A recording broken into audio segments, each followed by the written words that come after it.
Ассаламу алейкум кыргыз элим. Сиздерге бүгүн Кайда элим барабыз аттуу чыгарманы окуп берсем. Кайда элим барабыз. Тарыхыбыз барататка унутулуп, заман менен кошо алга жулкунуп, кеч бул электе ойлон элим батыраак, биз койбойлу убакытка уттуруп. Акча десе акылдан адашкандар, көчө бойлой араңгана жан баккан бар, көздөр менен теши карап ары түртүп, бул адамдар адам эмес айбандар.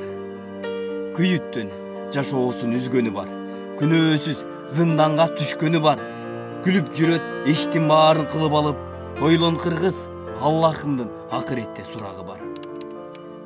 Туурашат дейт арабтардын кийингенин, карап көрчү сен өзүңдүн кийимдериң, сүннөт кылып кийишкен ар мусулман, ошондуктан көп болсун ыйман менен илимдери. Ойлон кыргыз, кеч болгуча баарысы, ыймансыздын жазал элек даарысы, адам болуу сенден менден башталат, ыймандууга бейиш жактан баардык эшик ачылат.